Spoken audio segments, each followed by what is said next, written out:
Writeopolis, we're not just gonna kid, it's Writeopolis, we're not just gonna kid, yeah. Welcome to Writeopolis, featuring authors RJ Barker, Scott K. Andrews and Kid Power, and, often, a guest. Writeopolis is recorded live via Discord on alternating Sunday evenings, a conversational show with audience participation, bark on without the BS. Funded entirely through the generosity of our Patreon backers.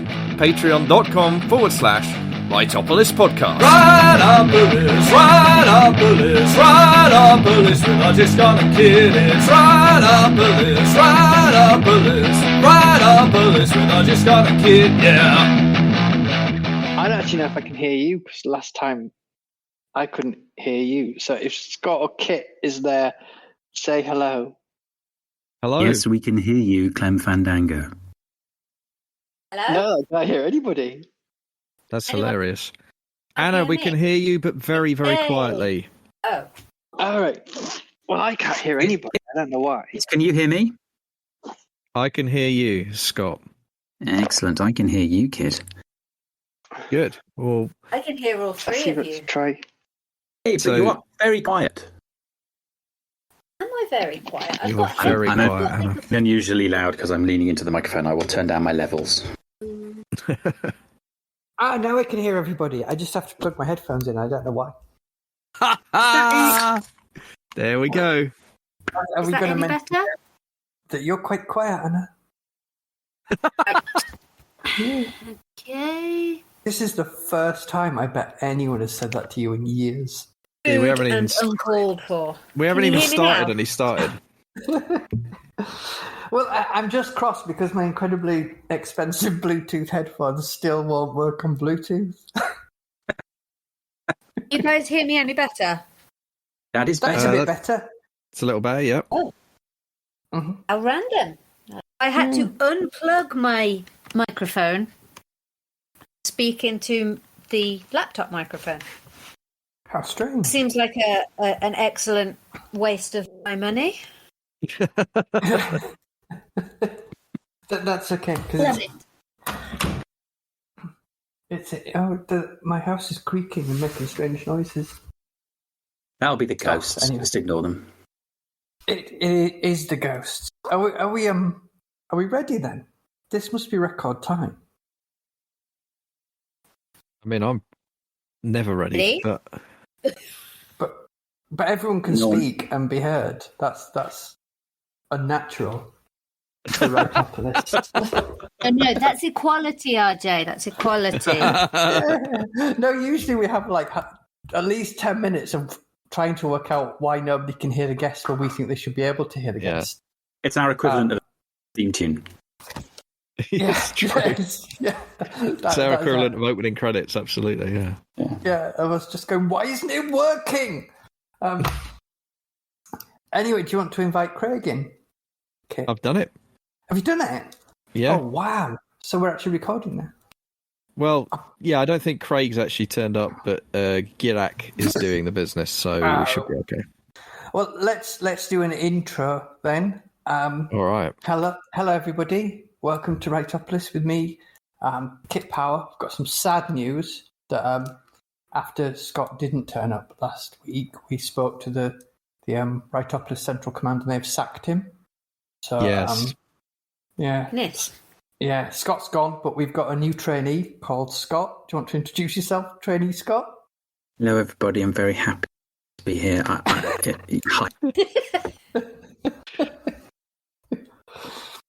Trainee Scott. I heard I was supposed to say something about Velociraptors being the best toy. You're off to a terrible start, Scott. Yeah, Terrible. absolutely terrible. The worst possible start.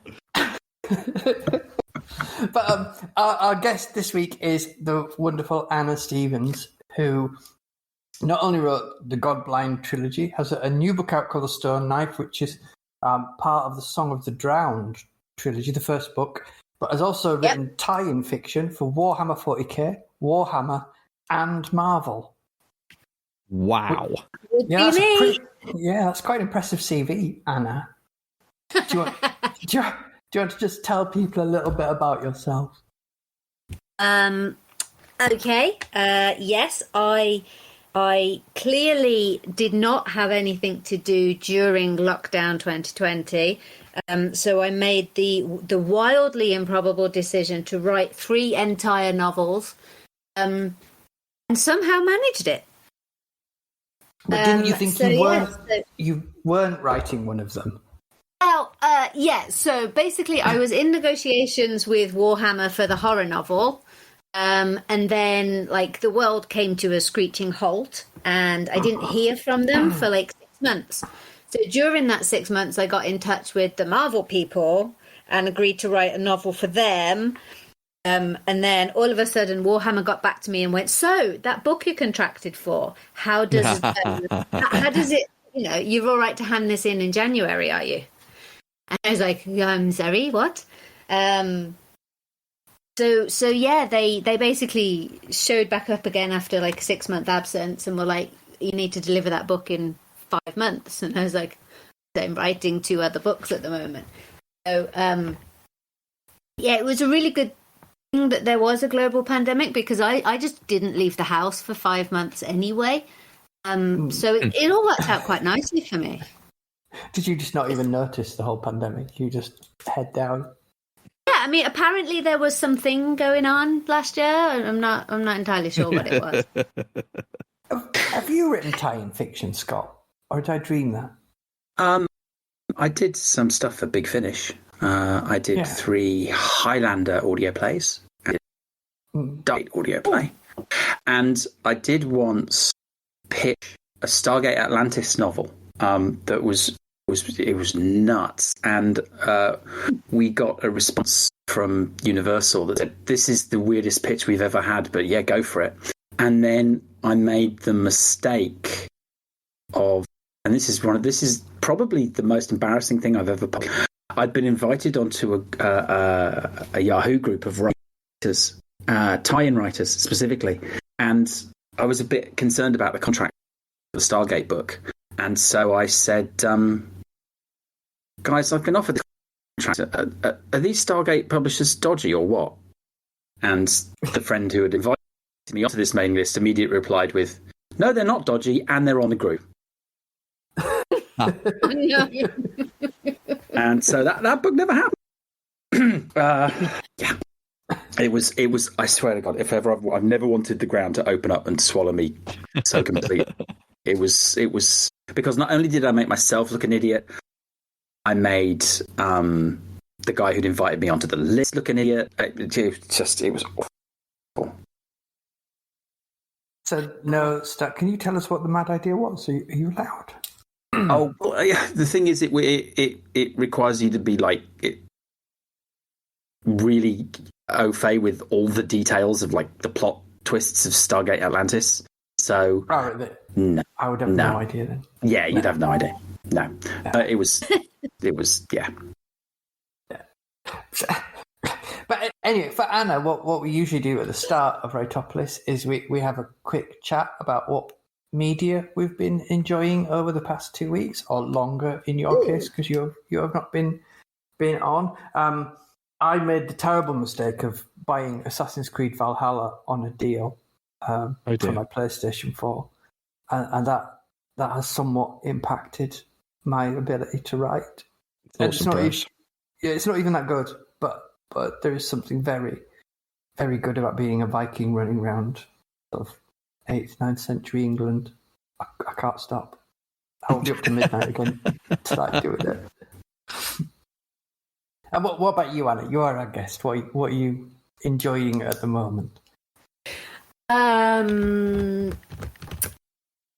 You may have cause to regret this. I've spent like the last sort of 2.5 years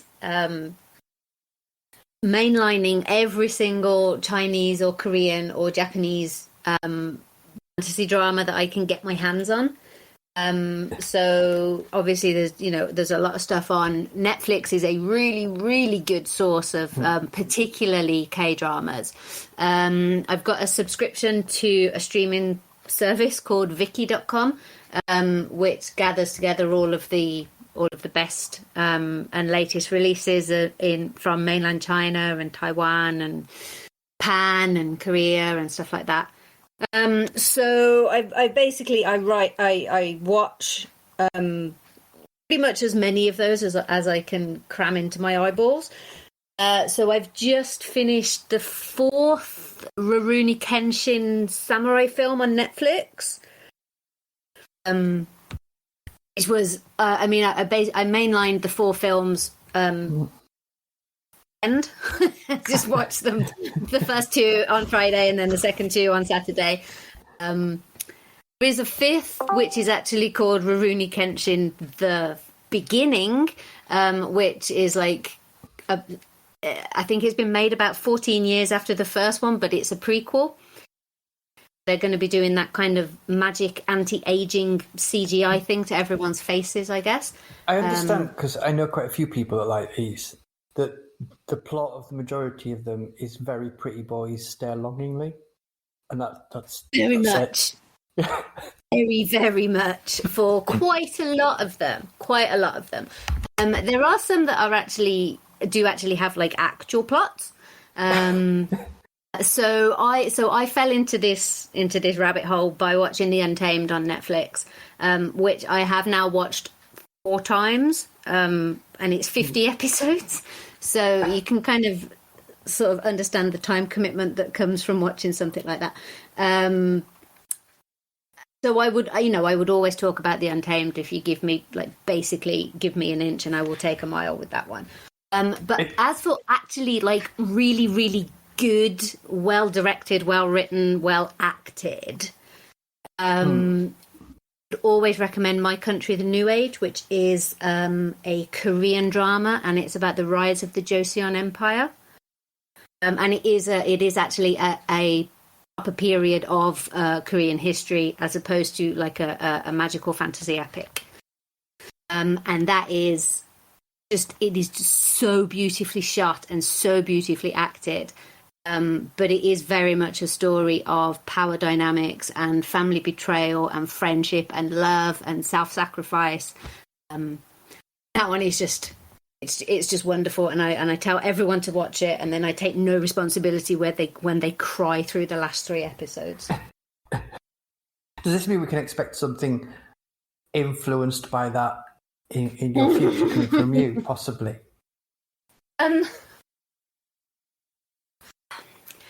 I mean, I would absolutely love to. I mean, if you take something like The Untamed, or you take a lot of the Chinese epics,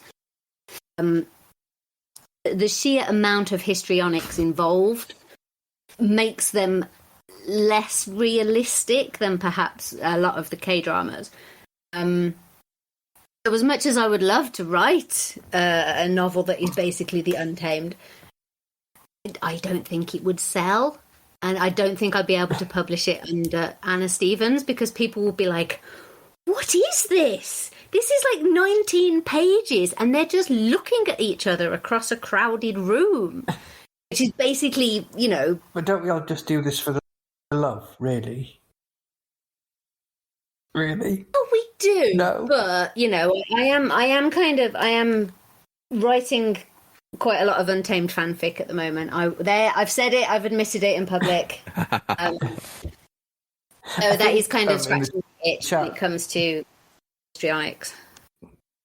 Fiddles is clearly watching the same things as you, because he said that, but they're looking meaningfully and with subtext. Oh, yes.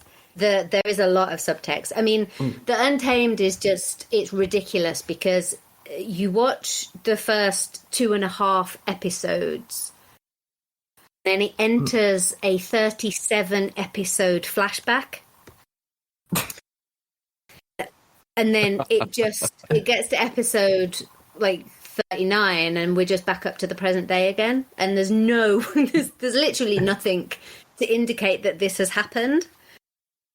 So, you basically, like, episode 1, they're like, oh, Wei Wuxian is dead, blah, blah, blah. And then all of a sudden, episode 2.5, and you're 16 years in the past, and he's alive again. And I mean, it's a it's a bold choice to make on the part of the director, I think, to have just been like, let's introduce it in the present day and then go back in time 16 years. I mean, could have just started in the past, worked your way up to the present, maybe, But so it's extremely interesting to watch them almost from a craft perspective, and the way that they can have an entire conversation just from the way they flick their sleeves when they stand up and things like that has actually been like genuinely fascinating and really interesting to sort of try and put that into part of a writing craft, if that makes sense.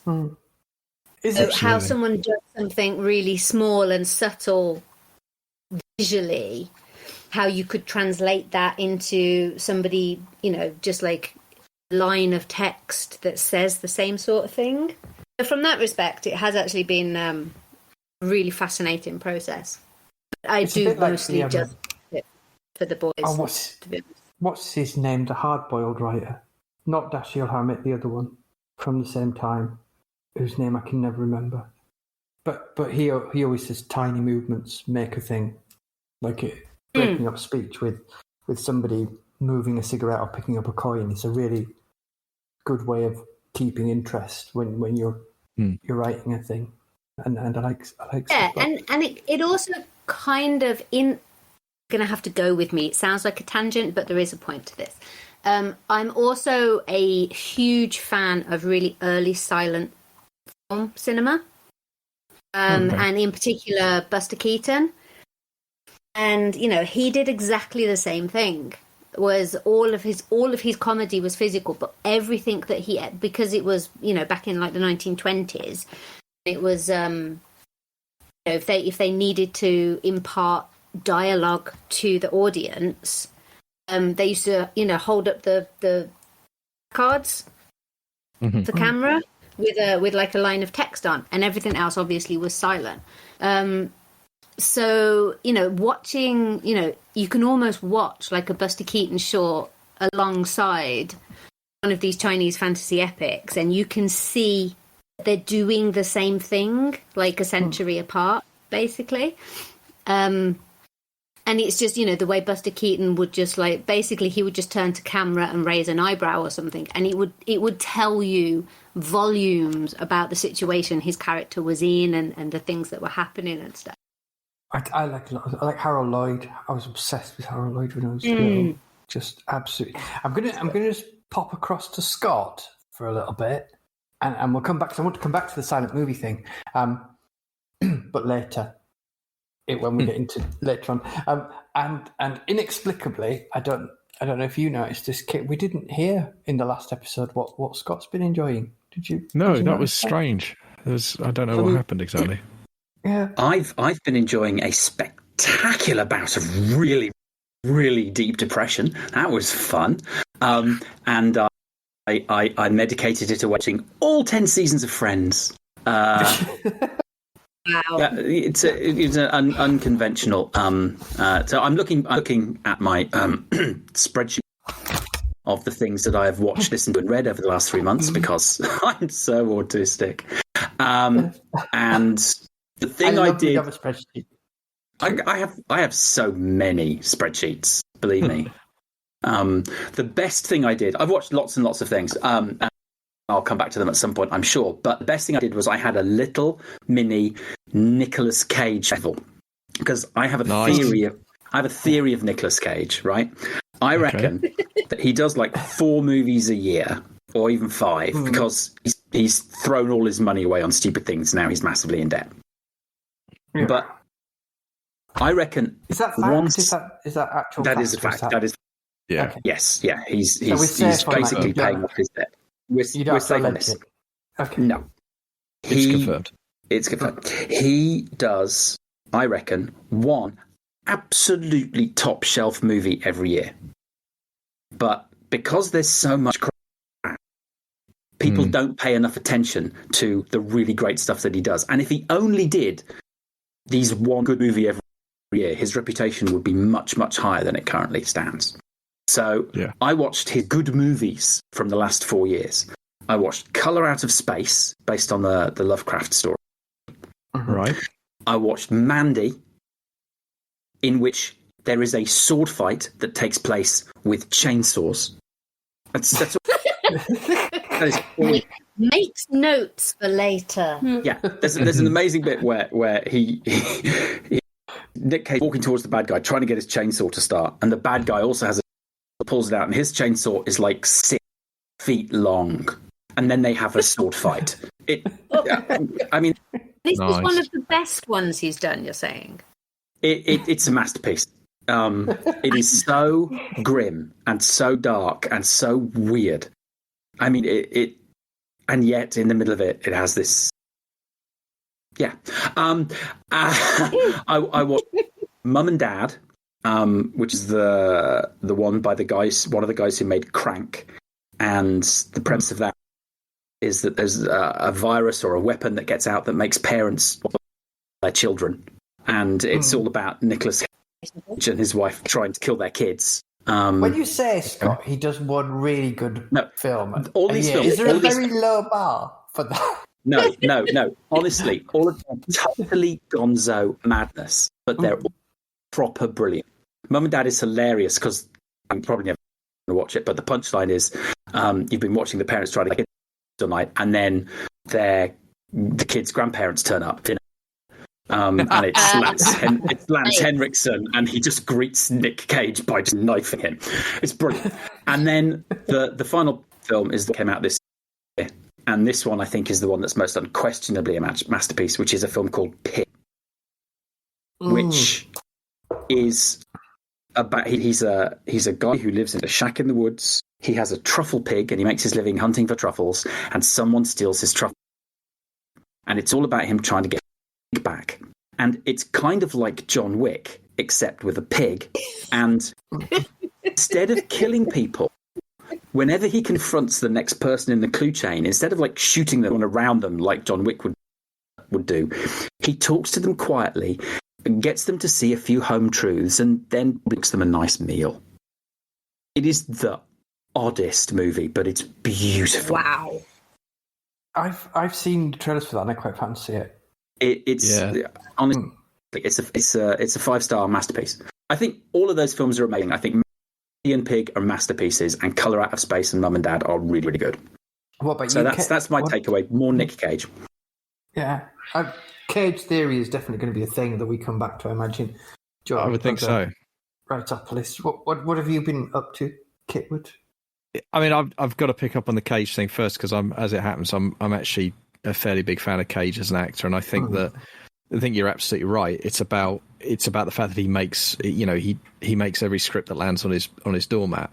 But when he's good, he's superb, and I think some directors don't know what they're doing with him, but the ones that do get amazing performances out of him. I love his kind of 90s, early noughties action movies. I think The Rock and Con Air are both just legit fantastic action movies, as is Face Off, as ludicrous as it is. It's brilliant.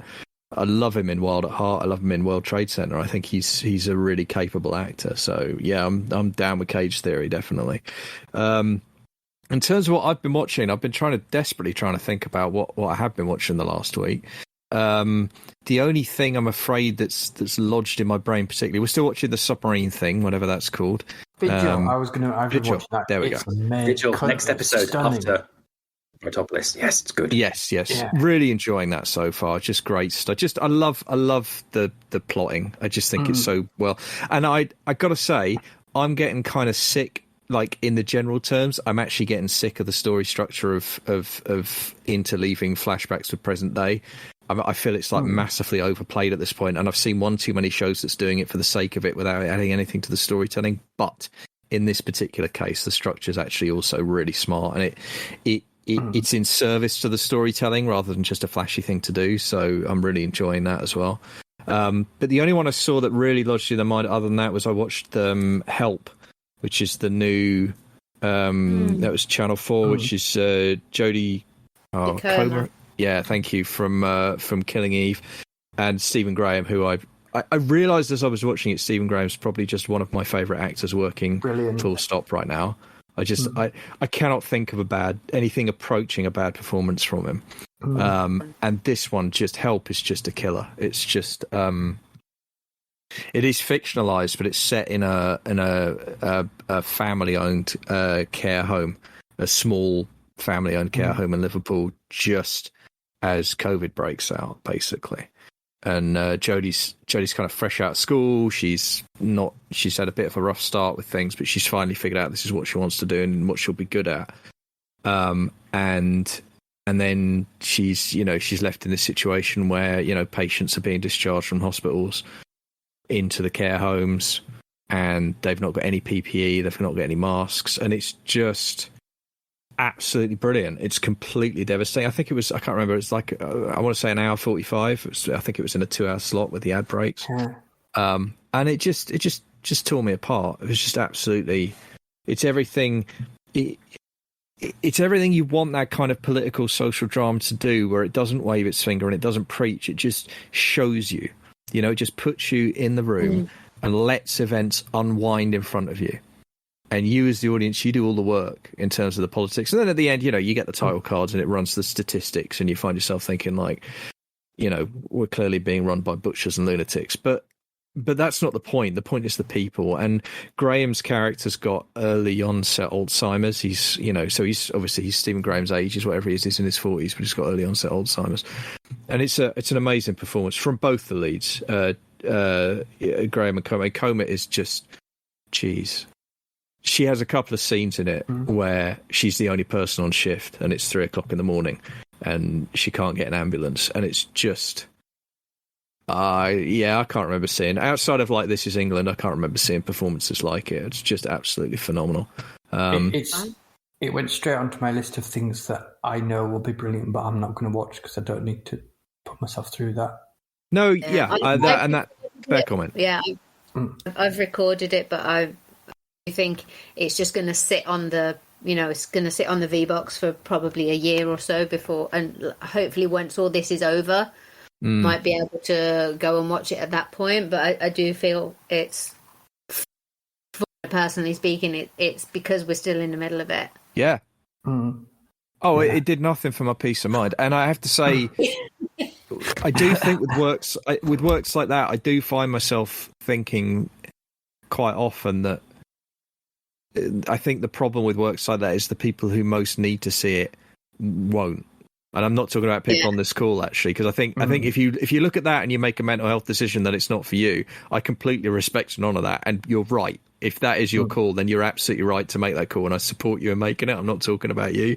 But there are people you'd like to strap to a chair and make watch it who just won't get it. And that's, I don't know. But anyway, it was phenomenal. In terms of other media, I'm still reading the Simon Bestwick collection. It's still absolutely knocking my socks off.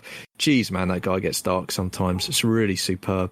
And I'm rereading The Shining because I'm going to be doing a podcast on the movie and the book at some point fairly soon with a friend. So any excuse really to dive back into the comfy pair of slippers that is Stephen King's prose, because I just it's just so comfortable for me at this point. And I haven't read The Shining since I was a teenager, so I'm quite enjoying the revisit. Actually, there is some stuff I'd forgotten and things I hadn't seen before, so that's good. And music, I'll save that for the pick actually, because it speaks directly to that, so I'll wait on that. I watched Stephen Lawrence on Your Say So. And you're right, it was fantastic. Yep. Really, really good. And we've also started watching Manhunt, which is on ITV, which is about Levi Belfield. Very similar feel to it. Martin Clunes as a police officer who's just doing his job. Is that the first? Is that the first series of Manhunt, or because isn't there a second one coming? I don't know. I know nothing about it apart from the fact that the ITV player is the worst piece of technology I've ever used. It is. It's just, every time after the adverts, it just goes, "Oh, sorry, broken." ITV seem to have given up on it so completely that now they're releasing all their things straight onto BritBox. Yeah, but it does quite often advertise for your ITV Player Plus, where you compare to get the terrible piece of technology that is ITV clearance. So you people know. Vigil, I'm watching that as well. It's brilliant. I watched a film called Shot Caller from 2017. Oh yeah. Which is on Netflix, which is really good. It's about a guy who he kills someone in a road traffic accident, and it's completely accidental, and then goes into the American prison system, and his only way of surviving is to become useful to the gangs. And it's about how he goes up through the gangs, then comes out into an impossible situation. It is about the brutality of the American prison system, and how if he'd just been dealt with slightly differently at the beginning, none of this would have happened. Quite brutal. And I started watching Kate, which is kind of like a female John Wick. Oh, talking of John Wick, yeah. Is that good? If you like that sort of thing, I think you'll love it. I noped out of it about half. The action sequences are superb and awful. They look like they hurt. You wouldn't want to be involved in them. But it tells you this, so it's not a spoiler, because you know she's poisoned, but she's poisoned with radiation sickness, which has effects on someone's body that you start to fall apart and you vomit. And I'm not big on vomit. I love a bit of vomit in the movies. Yeah, I could take people being shot in the head, and there is some very violent actions, but all the vomiting, no, I was out of it. And there's other, like, your teeth start to fall out and stuff like that. And I just thought, I really don't like. So is that kind of a riff on that old Dead on Arrival movie? It sounds like. Yeah, it sounds like she's got 24 hours. Cool. 24 hours. I love that. And people don't do that. That's not been done very often. That's a great setup. And it's been done really well. I think you probably would like it. Talking to John Wick, last night, Tom demanded that we watch a film called Nobody, which is written by the same guy. But it's got the actor who everyone thought had died early this year, but he just had a heart attack. Bob Odenkirk. Yeah. From Better Call Saul, doing John Wick. It's amazing. It's amazing. It's genuinely really, really good. I didn't think it was going to be, but it is. It's quite brilliant. And you'll see Christopher Lloyd in a whole new light by the end of it as well. And book-wise, I'm coming up to the end of reading which I was reading last time as well, The Justice of Kings by Richard Swan, which comes out in February. And it's superb. So I'm really jealous. You know, there was that sort of medieval thing where you'd send the court around the country to try people. Or maybe you don't. I don't know. You did. Anyway. I've had that in the back of my head as something to use, something really interesting, and Richard's used it, and he's done it really well, and no one else can ever do it now, basically. I hope he falls down. I'm really pleased to hear that, because I share an agent with Richard.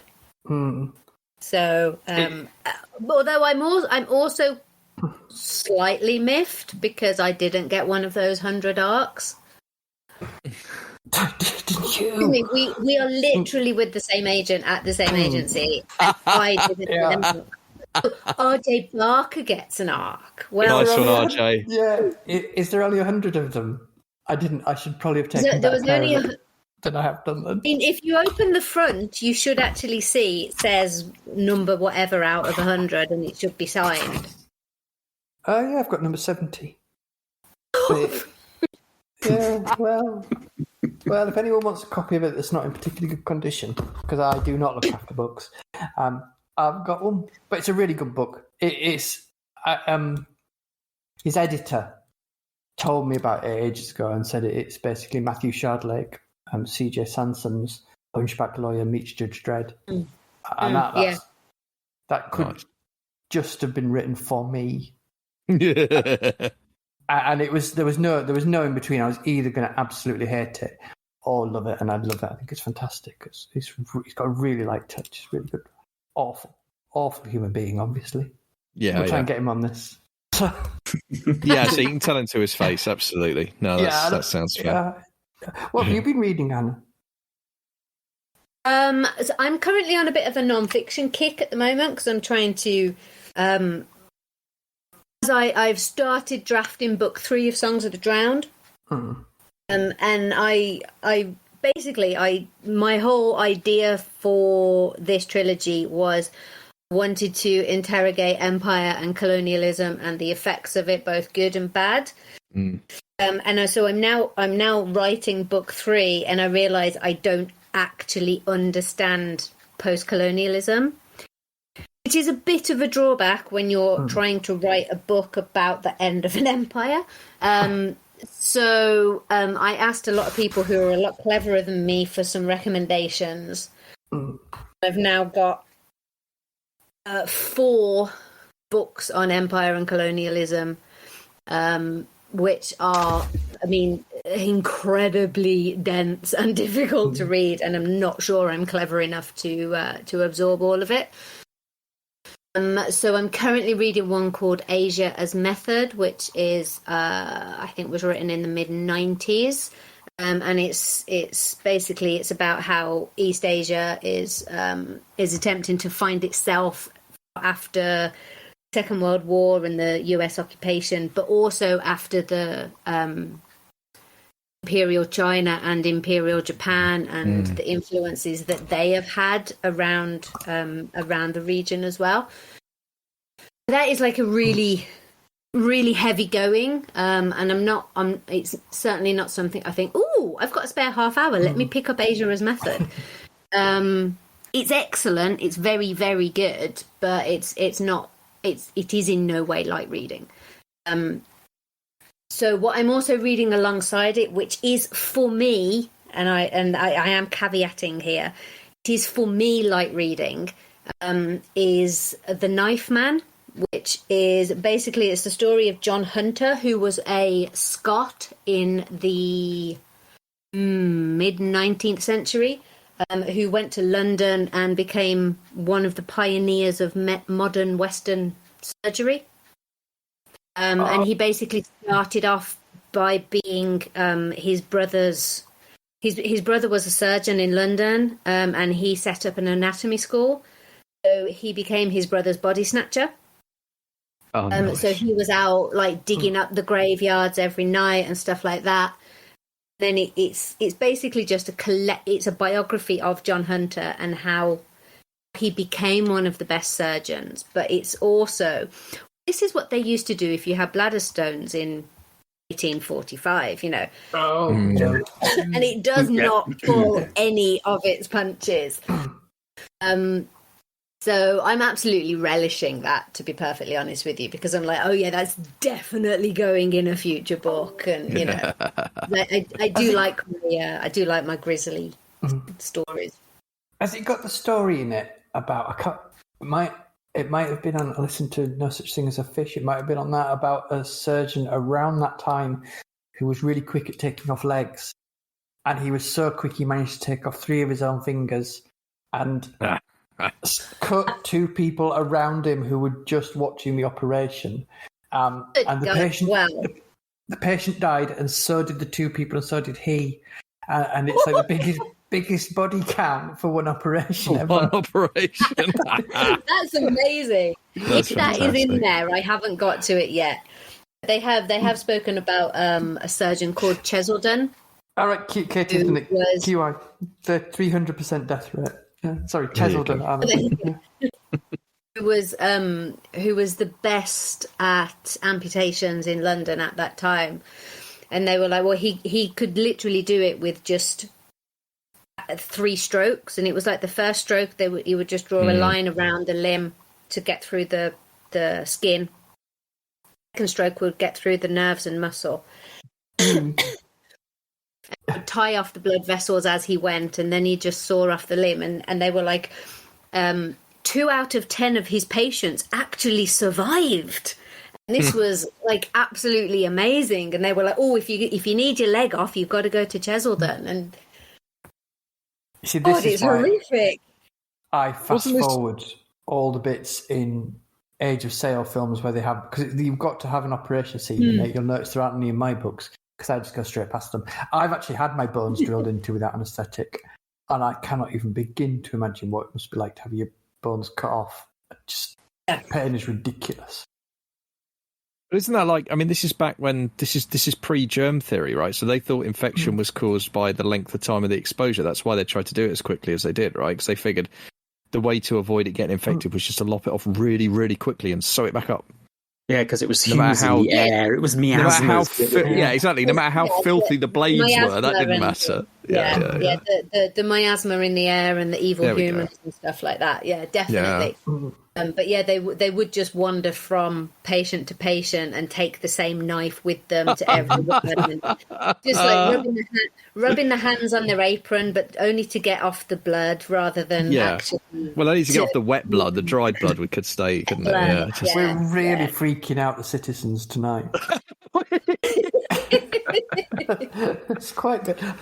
We've not made them go pale before, Anna. This is first.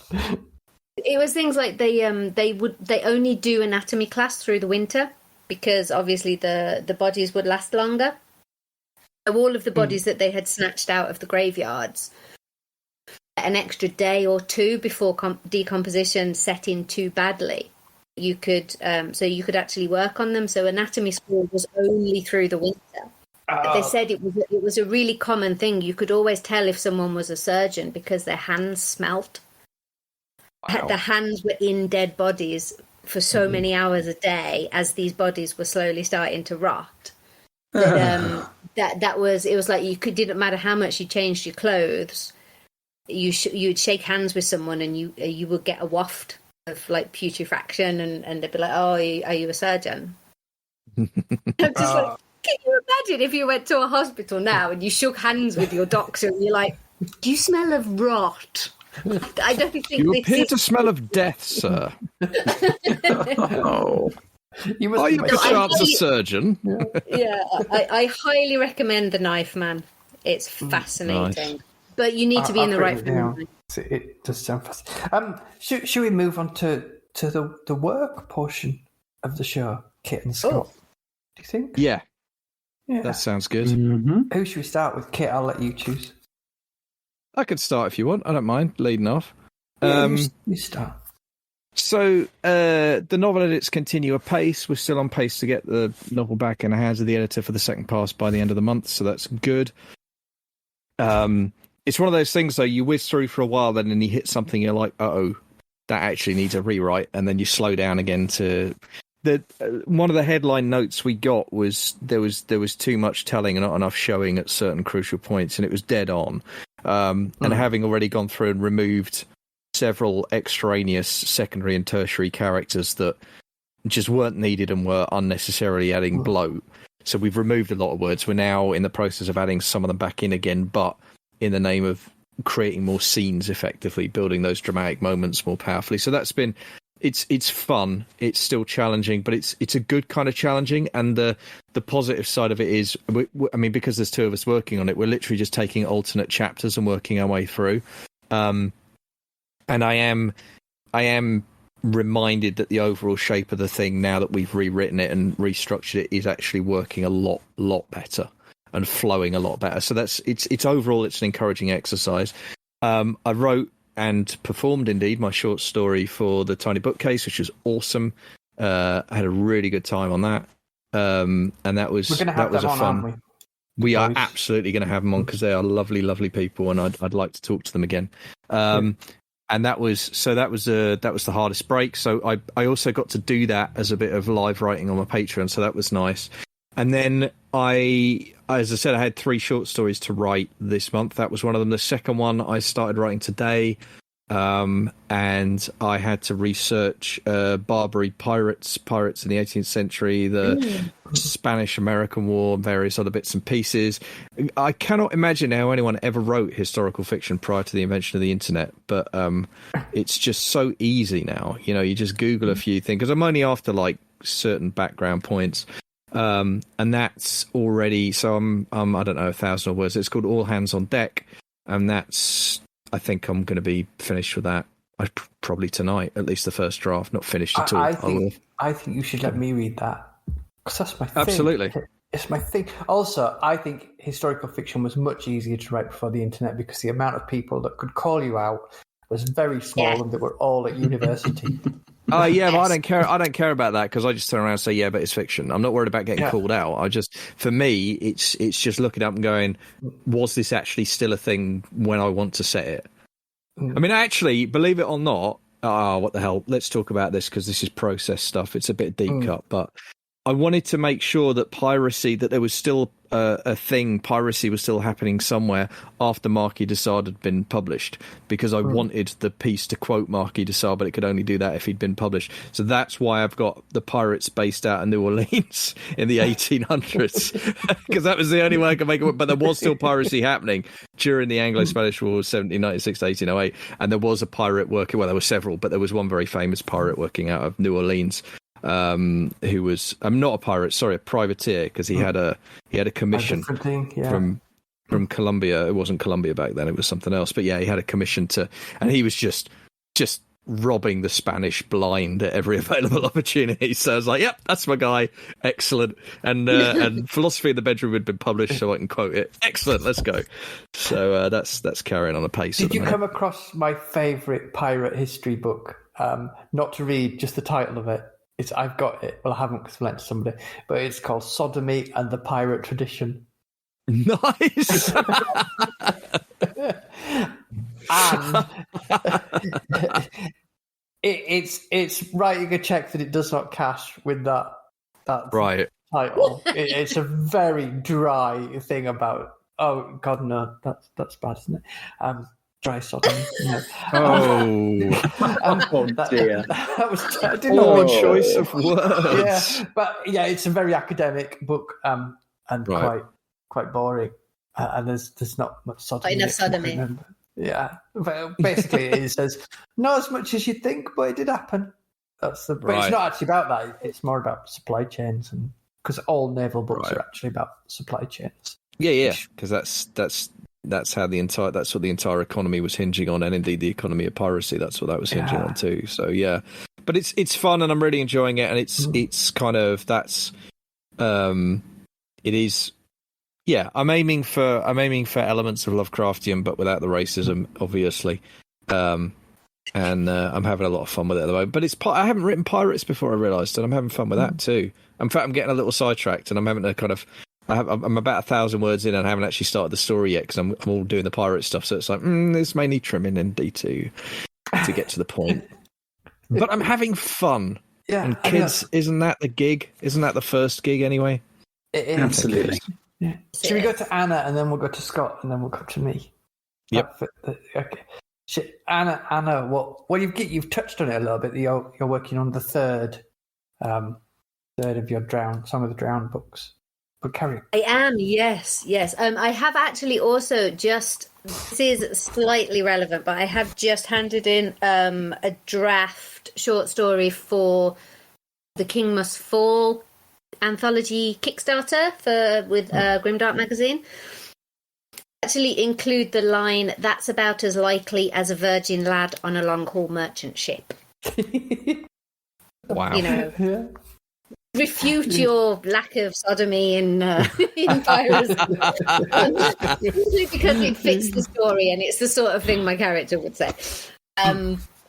So I've just handed that in. I am an extremely measly 5,000 words into book 3 of Songs of the Drowned 3, which I'm a little bit struggling with it because so I have an outline of the first 7 chapters, and then I have 4 alternate endings. I have nothing else in the middle. Literally nothing else in the middle. So write all the endings, Anna. Do all of them. I'm just gonna choose your own adventure. Yeah. So I'm a little bit panic stricken, but also I haven't yet had and edit pass back on Songs of the Drowned 2 Monster Boogaloo. So because I don't know how much of that might need to be changed, I'm finding it a little bit difficult to know where and when and how to start book 3. So I've got an outline for the first 7 chapters. So I'm just working my way through those. And then I'm hoping that the middle will come to me in a rush of inspiration. Because Scott mentioned spreadsheets. It doesn't. Excuse my language. For what he's watching and stuff. But one of the reasons I wanted to get you on here was because I don't think we've had anybody that does it before. The way you don't go into too much detail could give me a headache, but the way you use spreadsheets for edits is madness, isn't it? To normal human people. I don't use spreadsheets. I thought you did. Oh, you're talking about Jen Williams. Oh, is it Jen uses? I'm pretty sure it's Jen. I'm sure you told me you use spreadsheets. You were quite drunk. No, yeah, I tried it, and I went, what the F is this? It makes no sense to my brain. And gave up. Oh, well, I like you again now. That's all right. It's Jen. No. I'll tell her when I see her. No. I don't spreadsheet. I don't spreadsheet anything. I spreadsheet my tax expenses, and that's it. Yeah, I do that. But and are you doing? Can you talk about other things you're doing, or do you not know yet? Or because I know for people that don't, do you want to tell the people that don't know about NDAs and tie-in stuff? Can you even talk about that? In general terms, yes. There will be a laser that shoots out of the sky and kills me if I get too close to sensitive information. So if I suddenly go Marvel silent, employs snipers. Exactly. There's like the Hawkeye is on my roof right now. Isn't he literally called Bullseye? Isn't that the name of the dude? Like, I'm pretty sure. Yeah. I don't know. Okay. No, that's a red card right there. You haven't heard of Bullseye, so strike one. It's all right, carry on. Don't mind me. Maybe I have, but I'm not allowed to talk about it. Well played. Very well played. Respect. He's the dog in Oliver, isn't he? He is. He is. If he was on my roof, that would be a lot less worrying. Although more confusing because I don't know how he would have got up there. Anyway, NDAs. So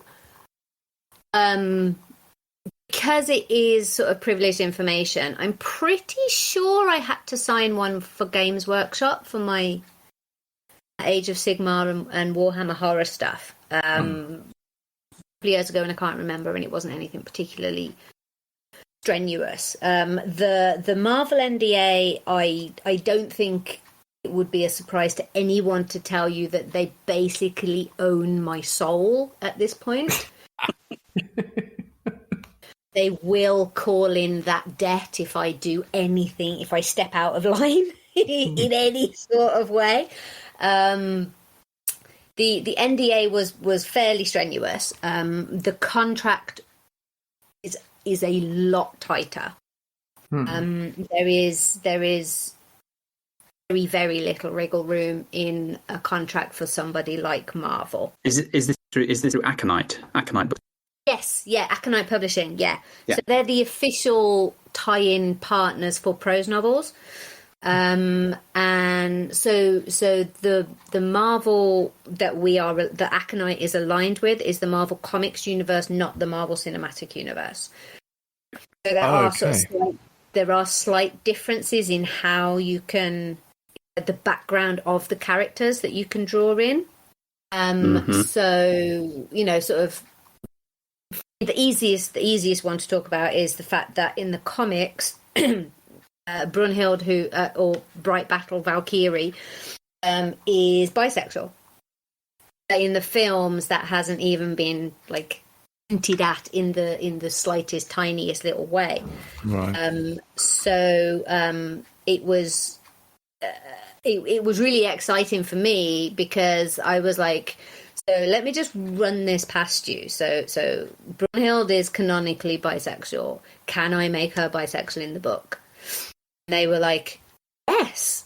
How would you like to do that? So I have now got canonically bisexual Valkyrie has a girlfriend that I created. So that is my claim to fame, people. I'm very proud. That is of very that. cool. Hey, there are worse claims to fame. That is that's the good stuff right there. Yeah. Excellent. So I am in the very, very, very, very early stages of negotiating another novel for them, which I cannot. Can't say a damn thing about, yeah.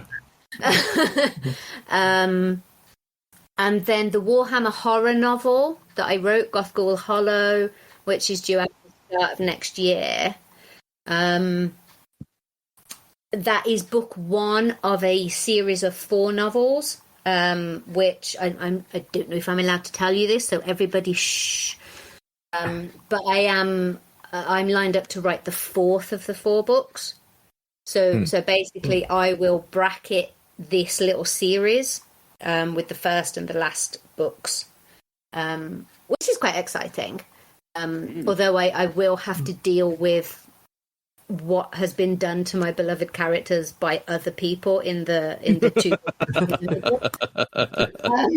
Isn't that terrifying? Because that's what they do with the Star Wars films, isn't it? Somebody did the first one. Yeah. If they have Jar Jar Binksed anybody, I'm going John Wick on them. So yeah, it's going to be that's going to be quite strange. But in a sense, it's also just like writing. It is still writing in an IP. You know, they have basically they gave me a parameter for Gothghoul Hollow that I had to stick to, which I did. So I wrote a novel within their world and their boundaries. So I guess it's going to be quite similar. It's just whether I'm hoping that the editors will ask me what I want the other 2 authors to do for the middle 2 books, so that I retain just even a slight bit of control over the direction the characters take. But we shall see. We shall see what happens with that one. But that was a really fun book to write because I've never horror before. How long are they in words? Just roughly. Round about 85,000. That's not like quite... It's pretty compact, you know. It's kind of like half of the Stone Knife, so that was nice. Yeah. We talked about this last week as fantasy writers when you write in another genre, and you just like, oh, brilliant! I can write half a book. yeah, you literally just write half a book. Yeah. That's really good. Should we pop over to Scott and see what Scott has been doing? Or is it have you just been watching Friends, Scott? Well, there was a deadline. I'm pretty sure there was a deadline. There isn't a book, but there was a deadline. Yeah. Deadlines are suggestions, though, aren't they? We all know that. Bloody hope so. Really? Yeah. Yeah. However, I have actually been sort of making overtures towards Aconite myself with an eye on Marvel stuff. So they put me on that mailing list thing they've got. So I'm waiting for something to happen because I have a pitch. Best of luck. I have a pitch that I desperately want to make to them. So is it a Marvel pitch or is it one of the other tie-ins? It's a Marvel pitch. Yes. It's a Marvel pitch. In the family, you too can join me in servitude to the overlords. I would very happily pay obeisance to the great Marvel overlords if they write this pitch. So Scott is also in the position where he can't talk about what you want to do. Well, I shouldn't because I don't want to. No, I wouldn't. Yeah, I'm not gonna. But I have. I think is good, but they might look at it and go, "Go away." That has happened. But yes, in terms of am I writing? Well, I'm writing emails to my editor explaining why there was a book when there was a deadline. But that's part of being a writer, I think. It's not maybe 20,000 words. I've got no excuse. It's pathetic. Don't give me an out, really. Okay. Let's not give. Let's. Don't give me an out. I need to be shamed. Yeah, Scott. I write 20,000 words in my lunch break. Scott. There was a reason I hated you.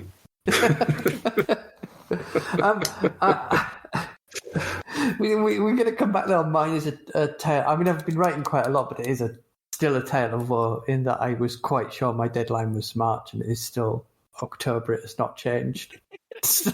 Wow. As in, it's next month. Yeah, the end of next month, hopefully. Wow. And you thought it was the end of March? Yeah, I thought it was the end of March next year. So I was working towards that in a very gentle fashion. And then when Jenny said, it's October, I went and checked with my agent, who I swear told me it was March. And he did, but that was in a dream I had. So I've sacked the dream version of him, but kept the real one. Yeah, because he thought it was extremely funny. You gotta love it. Love it. Yeah, you literally laugh alone. Are you gonna hit the end of October?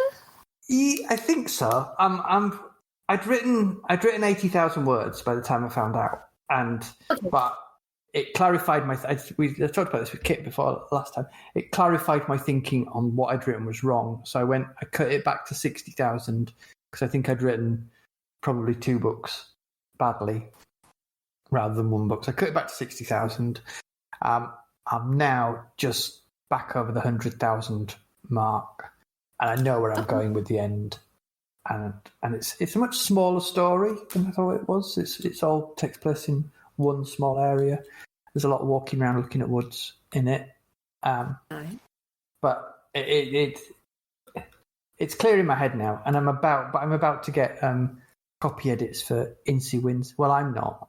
RJ Dark, curse his name, is about. Yeah, but he palms it off on you every chance he gets, doesn't he? Yeah, so. He's such a dick. That one. He's He's so lazy. It's just like. So are you a plotter then, RJ? No, I'm not. Well, it's really weird. Just stepping out of character for a second. Fantasy, I'm not. I have a rough idea and I see where it ends up. But I found for crime novels, I will sketch for a thing that I wrote very quickly. I found that if I sketch out my main characters and just say what they want and what they're hiding, then it allows me to write a crime novel very quickly. Because that's the important stuff in it. Mm. But as to how I get to it, I don't really know. I find out a lot of stuff on the way. But this fantasy novel, I went back and I did what I never do. I reread everything I'd written. I rewrote it to sort of focus it more on the new end that I'd realised I needed. Which has been quite. It's better than I thought it was. I'm not in love with it yet, but hopefully I will be by the time we get to edits. It's a fun thing, but it's my seventh fantasy book, and hang on, 12th novel I've written in the last 4 years. Blimey! Holy shit! Yeah. Nicholas Eames would be flipping his desk if he heard you say that. Yeah, we should get Nick on. Get him to flip his desk. Nick on. Yeah, get him to flip his desk live on Writeopolis. Yeah, but I don't know where it all comes. I know that I write a lot because I don't care what I'm writing at the time, and then I fix it all in edits. But not the way Anna does it, which is the most terrifying editing.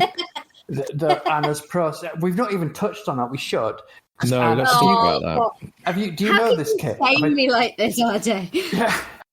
This is the most terrifying thing I've ever heard. Tell people what you do when you write a novel, and I would cry.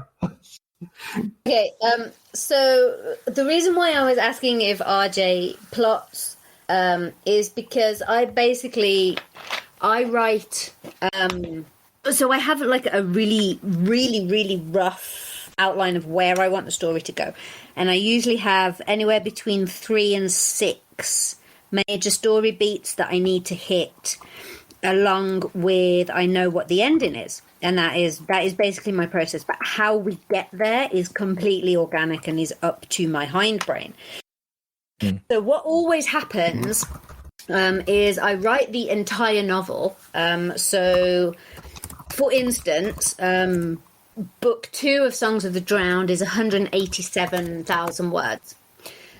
So I write 187,000 words. I get to the end, and then I go, I know exactly what is wrong with this book, and it is everything. And then I rewrite the entire book. So I have, as soon as I start the redraft, I set up what is called a cut scenes document. Everything that comes out of that draft 0 goes into the cut scenes document in case it can be of use further down the line. So book 2 of Songs of the Drowned is 187,000 words. The cut scenes document is 162,000 words. Is how many words I wrote and then went, no, none of those words fit. It's mad. Anna literally writes 2 books. Wow. My. 2 books before I send it off to my editor. So I hate it. I hate that this is how my brain works. how much of so there were 20,000 words that didn't get cut. Is that correct then? Have I done the math on that about right? Yeah, about 20,000 words that will be evenly spaced pretty much throughout the 600 pages of the novel. Sure, got it. So how do you actually ever go back to the cutscenes document? Does stuff from there ever make it either into that book or subsequent volumes? So do you find stuff you can retool? Yes. So, okay. So there is basically an entire chapter that did originally come right at the end of book 2 that is now forming a good chunk of the start of book 3. Okay. But and what I will often do is I will cut a lot of the fight scenes out because I think we don't actually need to have a war right now. We might need to have a war in like 20 chapters. And then so some of it will go back in later in the same book. Okay. Or, I might think with book 3, I might think, oh, hold on, I'm pretty sure there was a really good knife fight that got cut from book 2. Haven't had a knife fight in 400 pages. I'll stick that in book 3. But the majority of it will just languish forever unread in the cutscenes document. Properly nightmarish.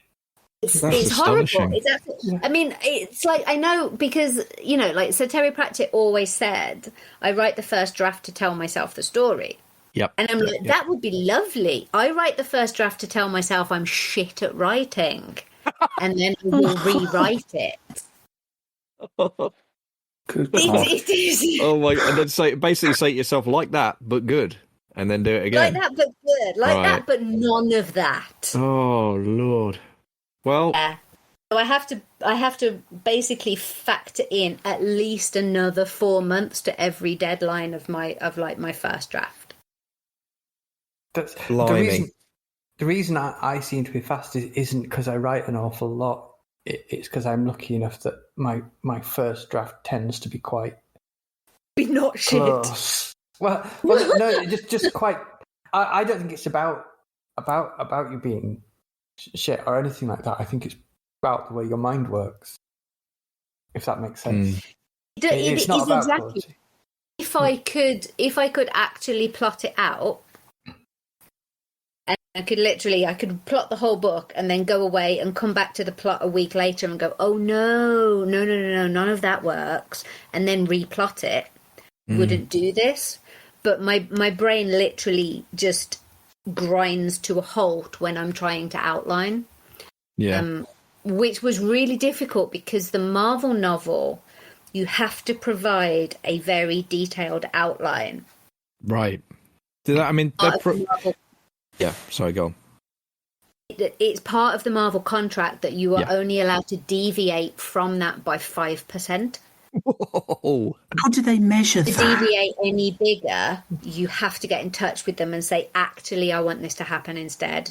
Are you happy with that? So that was really difficult. But also, I was like, I actually stuck to my outline, and my outline was pretty good, and the book is now out, and I'm like, okay, they agreed with all of it.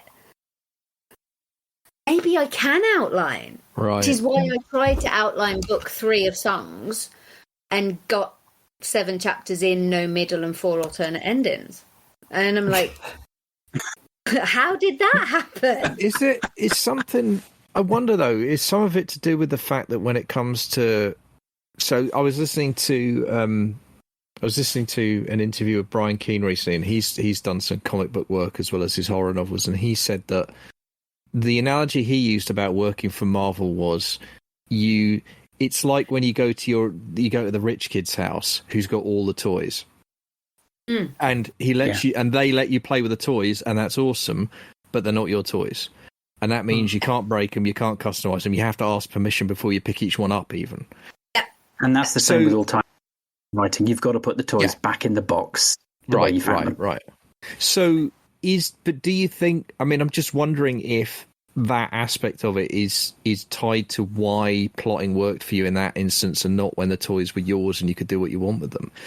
Do you think maybe it's because of the restrictive nature to start with that meant the plotting worked? Possibly. I mean, also it's a 86,000 word book, so you can only fit half of the plot in it. So maybe it's the case of, at the point where I am running out of plot steam in my own work, that's the end of a tie-in fiction novel. Okay. Maybe it's partly that, but I do think it was a case of you need to pick. You've got, you've basically got two main characters and one or two at most in my Marvel novel secondary characters. You can really only explore 3 or 4 major themes of each of them within a novel of that length. Right. Characteristics and emotions and like, Sif's recklessness and Brunhild's utter dedication to duty and stuff like that.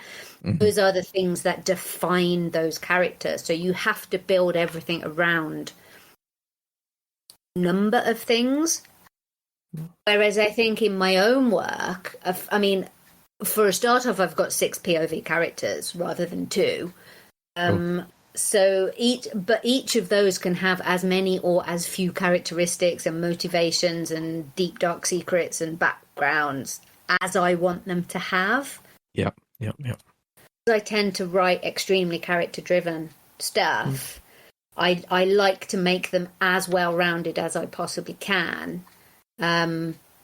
Maybe that's why it does start to fall down a little bit. I don't know. I still haven't figured it out. I mean, I'm currently drafting my 8th novel. 8th? Yeah. Currently drafting my 8th novel, and I still don't have a clue. Yeah. Nobody does. That is one of the things we have learned through doing this. Nobody knows what they're doing.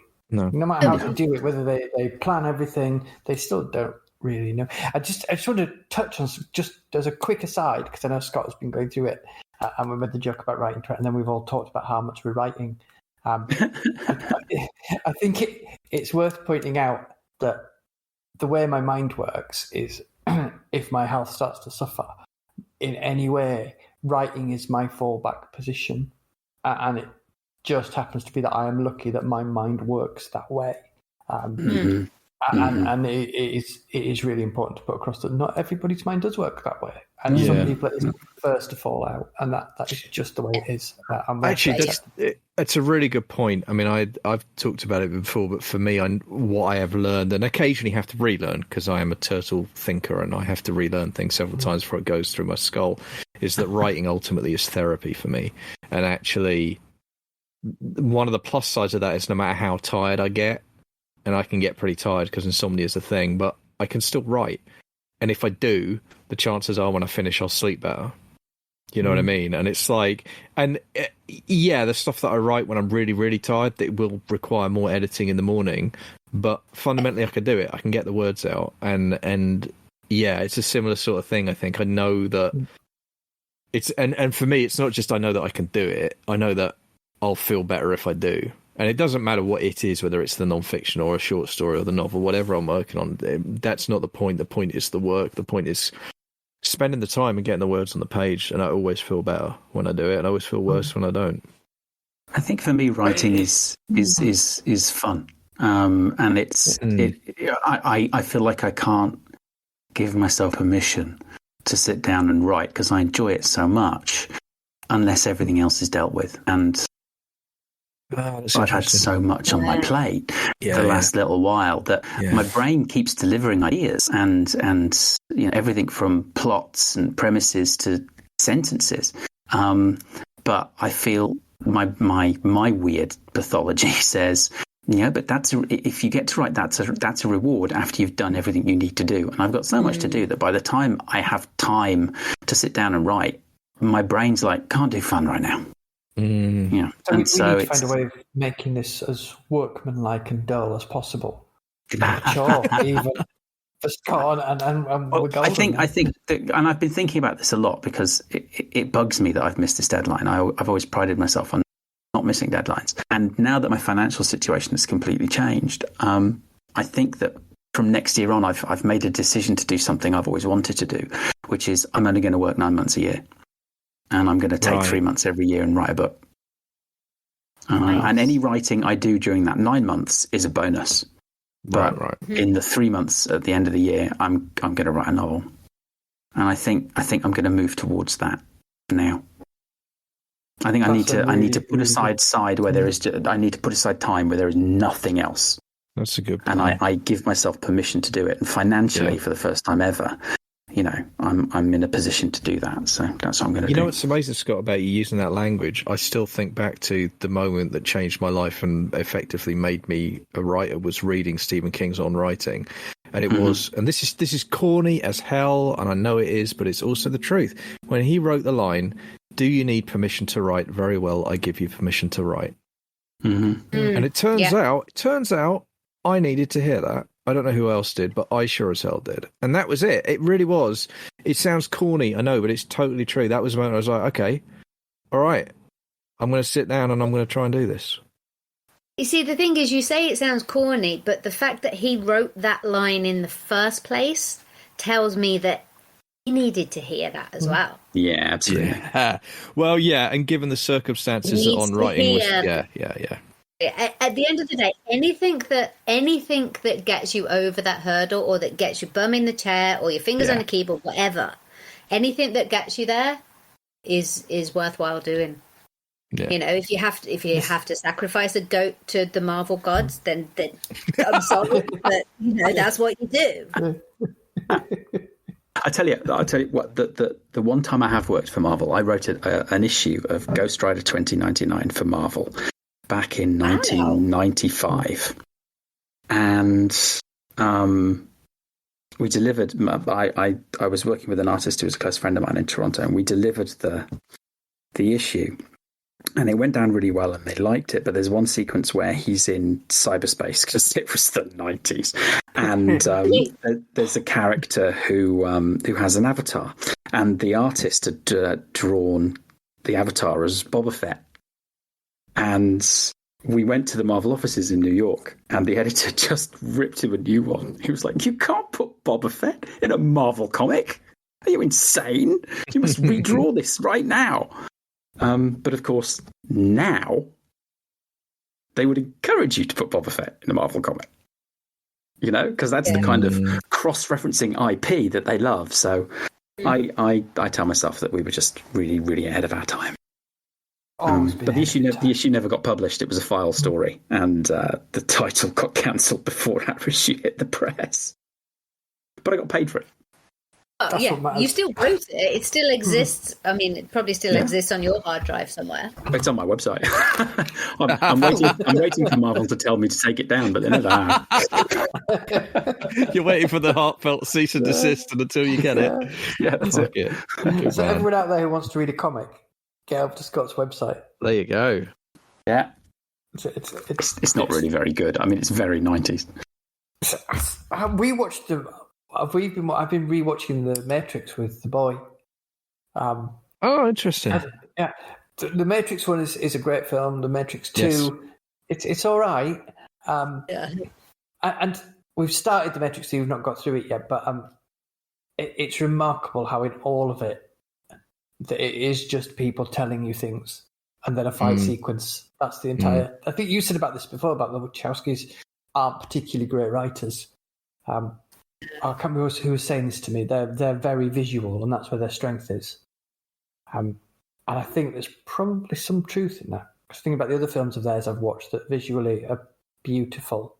What's the one they did that was based on a French comic? Was that the Wachowskis sisters?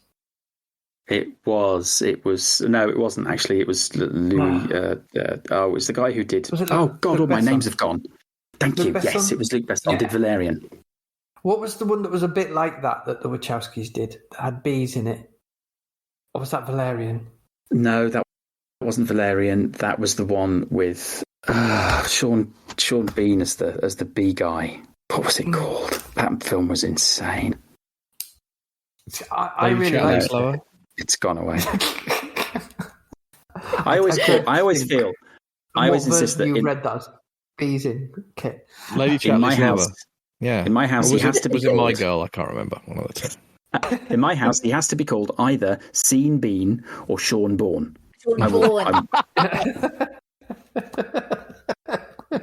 That's your fist bump. Jupiter Ascending, according to the chat. I don't know if that's Jupiter Ascending. That was it. I really liked Jupiter Ascending, but it was a bad film. Well done, Ruth. Thank you for that. Yeah, but I really enjoyed it. The problem with the Matrix is that it doesn't. I think it's the second film or the third film. It doesn't make sense unless you watch the animated episodes. Oh, the Animatrix. The Animatrix, because two of the sections of the Animatrix are direct prologues to the film, and then they also released the computer game alongside. I think it was the second movie, or was it the third? I don't know which one it was, but either way, there's 40 minutes of footage, like filmed footage with the actors that was shot as part of the movie, and there's a point in the movie where some characters go off on a side mission, and you see that side mission throughout the computer game, and the computer game's canon. And so the Wachowskis intended that you should watch the films, watch the animation, play the game, and read the comics, and only if you did all of that in the right order would you get the whole experience. And when you watch the three films, you're not getting the whole thing. See, I love the ambition of that. That's like when, when they did the TV series of Arrow, and then they did the TV series of Flash, and then they did the TV series of Supergirl, and then they started doing crossover episodes to make you watch all three different series. Yep. Hate that. I hate with a passion. I will not be dictated to like that. All it meant was you had two episodes of Supergirl that you didn't understand, so you skipped, and then the rest of it was fine. Yeah. It was weird.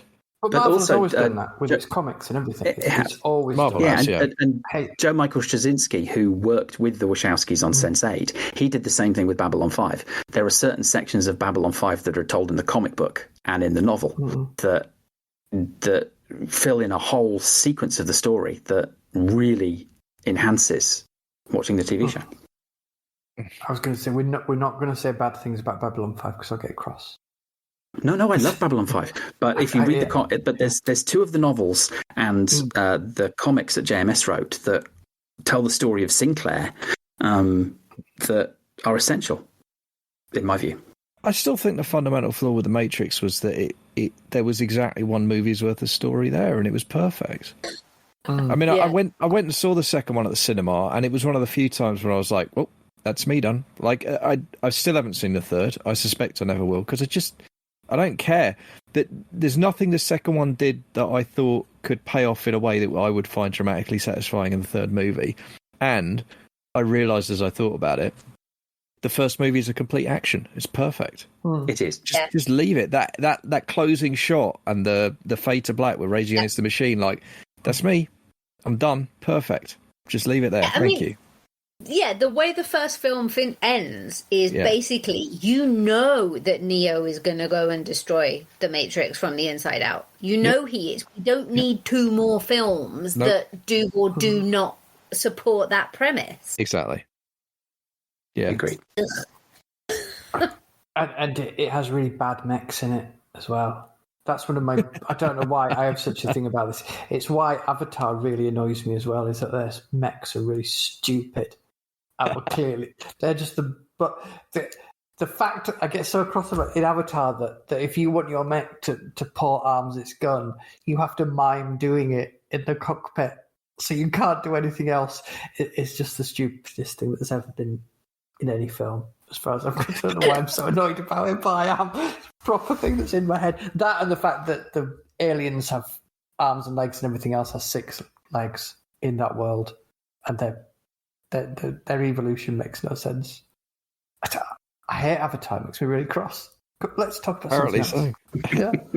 It's also the classicest of classic white savior movies.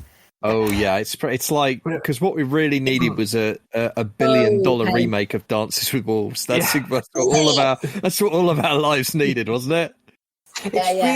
I'm so much more tribal than you. Oh, sweetheart, you really not? It's really weird. I have this feeling that Scott said this to me, and he might not, but in my head he did. How absolutely massive Avatar was, and how very, very few ripples it has made in popular culture. It has no cultural footprint at all. For the highest grossing movie of all time. The trilogy. Sorry. No, it is. No, go on. Yeah. It was supposed to be the first of a trilogy, and there were murmurs about the sequels. They filmed them all. It's just... Did They're they? done. 3 of them in the coming. ground. They're doing, they're doing the special effects right now. They actually going to release them? Yeah. Is it going to be more straight white dudes saving an alien planet?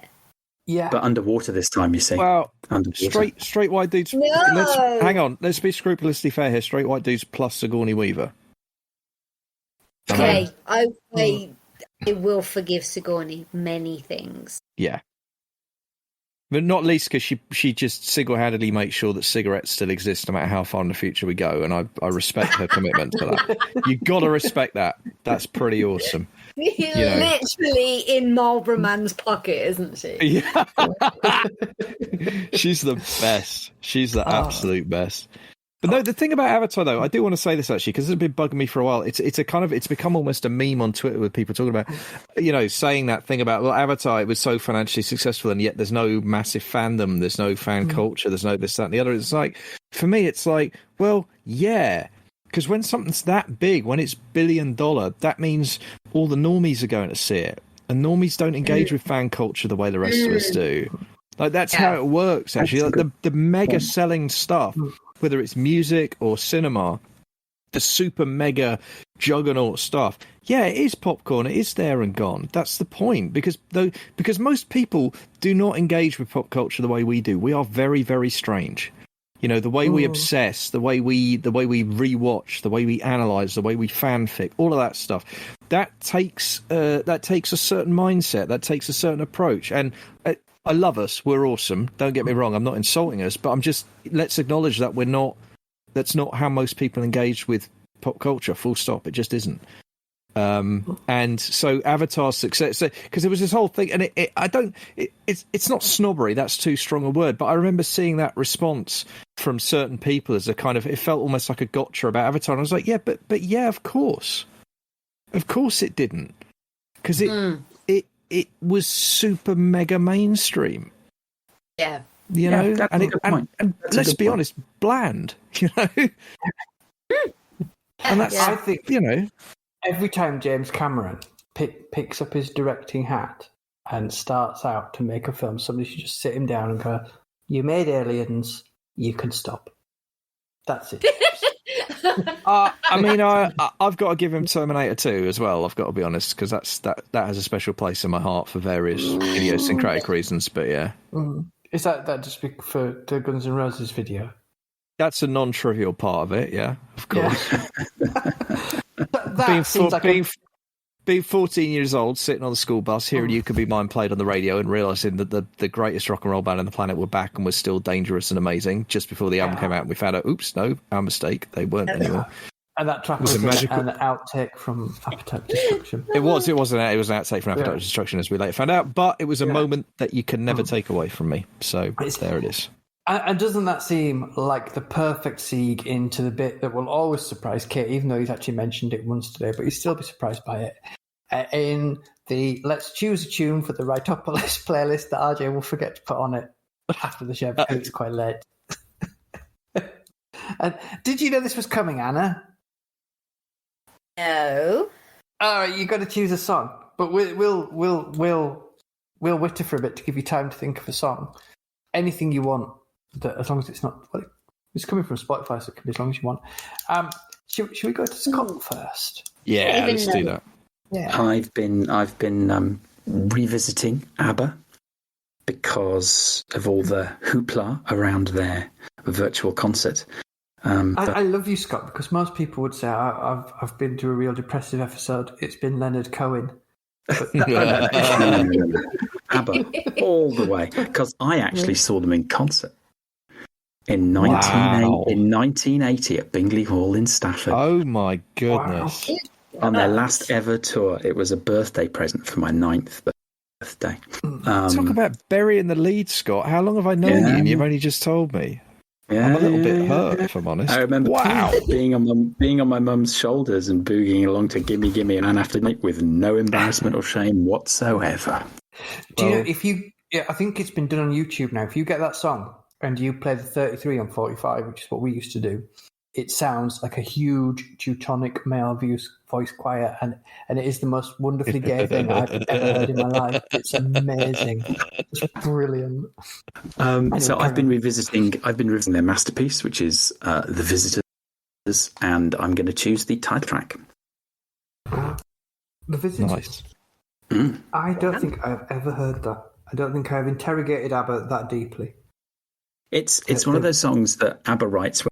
It's a pop song, and you think it's about someone having a nervous breakdown, and you read the lyrics, and it's about someone who's been organising a revolution in a fascist dystopia, and the bad guys have come to knock on her door, and she's going to be taken away and killed. And it's ABBA do a few songs like that. That is not where I thought this story was going. Nope. It's a chirpy, happy little pop song, and maybe if you interrogate it, you think, oh, about someone who's having an anxiety attack, and then you read the lyrics. Nope, she's going to be taken off and killed. Yeah. God. Okay. ABBA are delightfully weird. There's They really some are. strange stuff going on in there, and there was a lot of drama. And did you ever see the documentary about how the blonde ABBA, I don't know her name, married her stalker, which was quite bizarre. She kind of married an obsessive fan and lived with it for quite a long time, and it was quite clearly very unhealthy. Oh dear. No shit. Well, we've all been there, haven't we? Let's be honest. All married our obsessive fans. Kit, you sounded like you were almost set up for this surprising thing. No, I actually am. So I was writing this afternoon, in fact, while my child's best friend came round and played with my child desk, giving me a bit of breathing room, and I was writing All Hands on Deck, my aforementioned pirate Lovecraft thing story. I had to find a soundtrack, and I've realised how important a soundtrack is to frame of mind. So, of course, I dug deep back into my past, and I dug out an absolute classic from the early 90s by a British rock band called Dogs d'Amour. Oh, Kit, I love you. And my choice I know what it's going to be. Is the title track of the greatest Dogs d'Amour album, which is, of course, Errol Flynn. Correct. Oh, I love that song so much. Yes. Coming back from one of the Comic-Cons, I was walking through King's Cross, and Tyler walked past me on his way to the first class lounge. And nice. I just went, was that Tyler? And my wife looked at me and went, yes, aren't you going to run after him like a lunatic? And I realised that actually as a 40-something man, yeah, I was. And I did. Gosh, you were. Yeah. I just went and Tyler! said, you would not believe how much your music meant to me. I didn't mention the fact that the re-recordings for his stuff is not to my taste. But the original... No, there's no need to say that. Oh, no. God, it's untouchable. Absolutely. And I've been listening to the entire album on a loop, but obviously the title track is what I was... That was the atmosphere I was most tuning into, so yeah. It's a brilliant track. Katie Trier said, did RJ and Kate just agree on music? Not only did we agree on music, but after the last episode, Kate actually listened to the track that I sent him. I actually did. I actually liked it. Yeah. And I sent RJ a track back to prove that I'd listened to it by saying this sounds a bit like this, and RJ listened to that and said, "Yes, it does. That's quite good too. Who's that?" So I wouldn't say the Berlin Wall's come down yet, but we're at least we're having conversations through the barbed wire now and then, so that's nice.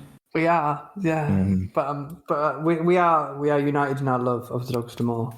Yeah, And Errol Flynn is actually Errol Flynn and Graveyard of Empty Bottles. Yeah, Graveyard of double Empty Bottles is album. good, but Errol Flynn's the one. Oh, and by the way, Katie, just to build on that, I will reopen a new feud though with both of my co-hosts by saying that the one, because my wife and I don't agree a lot on music taste, but the one thing we did agree on was there was a total ban on ABBA for our wedding disco, because we both absolutely despise. We just can't stand ABBA. So yeah, there you go.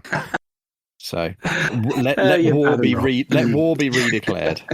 But what about the slowed down version, which sounds like Lieback covering ABBA?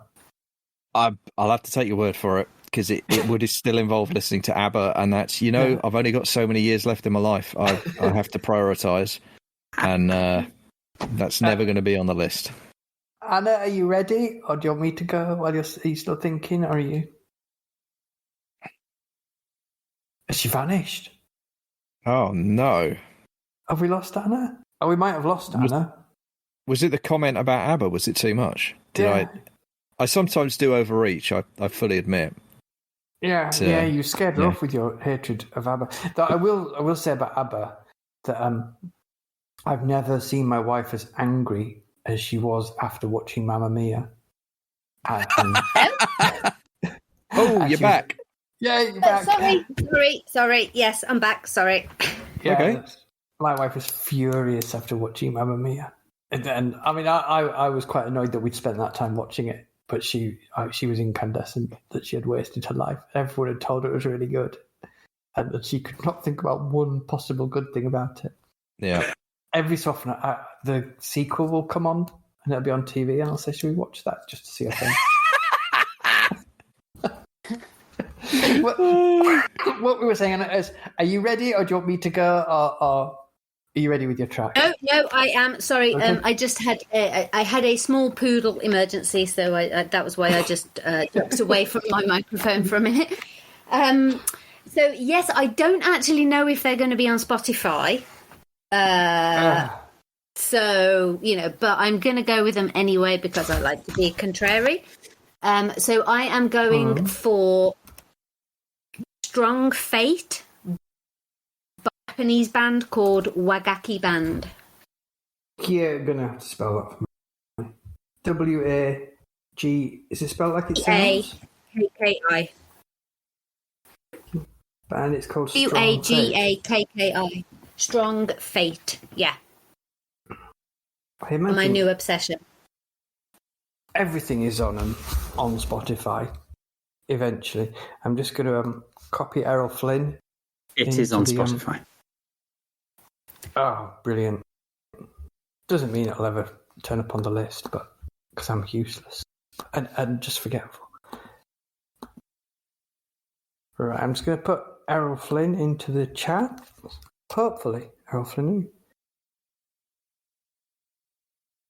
Yes. Oh, wow. Look at that album cover, by the way. Is that not one of the great? I've got this on vinyl. It is. And it's one of the all-time great album covers. That I've got it on vinyl, and it's really weird because I didn't listen to Dogs D'Amour for years and years and years, and then I went back to them about 4 or 5 years ago, and I thought this is going to be really embarrassing the way that some of the bands I liked at that time still are, and it holds up.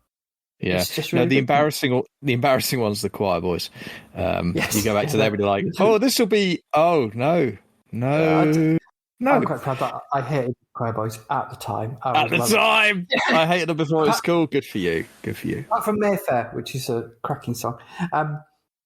I'm going to choose a song called Hollywood, which is by an American artist called Emma Ruth Rundle, together with a band called Thou, who were a black metal band, and it's just an astounding noise. And she's kind of Kate Bushy, so it's kind of kind of Kate Bushy and ethereal, and then this just wall of noise comes out at you and screaming, and it's quite a wonderful thing. I think you'd hate it, Kit.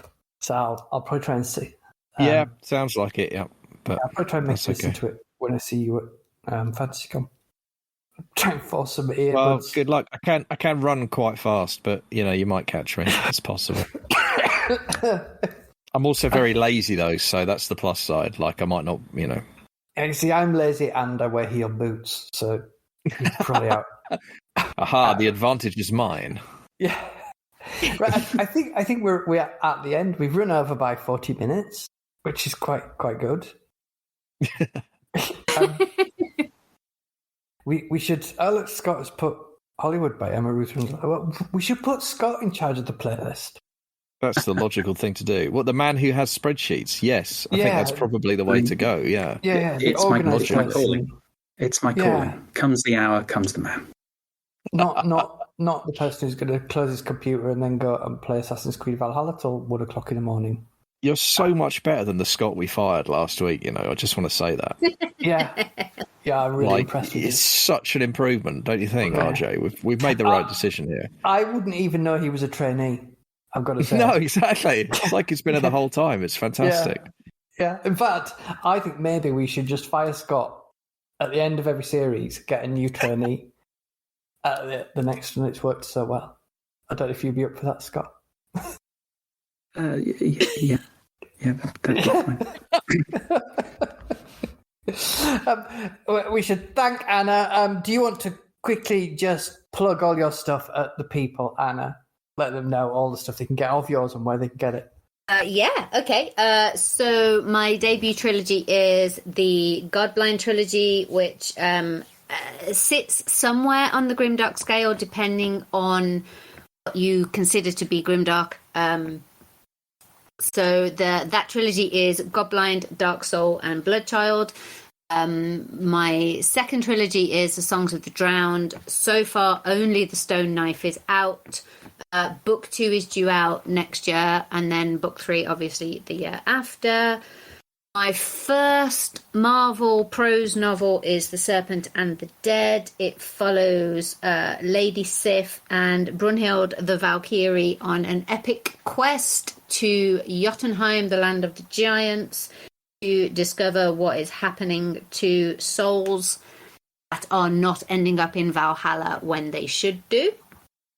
That is available in ebook right now. It is out in paperback in North America on Tuesday, and paperback in the UK on the 28th of October. And then Gothghoul Hollow is my first Warhammer horror movie. Yeah, I wish. Novel. And that is part of their spooky season of releases, and is, I believe, is due out sometime within the next 3 or 4 months. So all of those should be available at the Zon. If you please don't shop at the Zon, please shop anywhere else. Yeah. If you don't, then obviously no judgment. You take your books where you can find them. And thank you, Anna. You have been fantastic. Thank you. I'm really, really sorry to do this, but can I just very, very quickly do a plug as well? I don't normally, but yes. Sorry, I'm so sorry. It's borderline rude, and I do apologise. But a song for the end, which is, as you know, is BFS nominated. I'll find out who I lost to next weekend. Is getting a paperback release as well. So it was released It was released on Kindle and an absolutely gorgeous hardback edition, which I do recommend if you've got the money for it. But if you don't and you do want a physical copy, the paperback is now available to buy as well, wherever books are sold. So yeah, if you wanted to pick up a physical copy but couldn't stretch to the hardback, you can pick up the paperback now, and you are very welcome to do so, obviously. So yeah, just wanted to mention that. Thank you. Sorry. Well, if we're all at it and the Bone Chips Wake comes out at the end of September, I don't have any shame about this car. I think we should just go for it. So pick yourself a copy of that too. Next week, which is what I was going to get onto before we go. Yes. Me, Kit, Anna as well. You're all at FantasyCon. If you're there, you'll see us. There will be a FantasyCon Writeopolis, which is at 11 a.m. on Sunday, not p.m., which I thought it was, which did lead to a bit of confusion.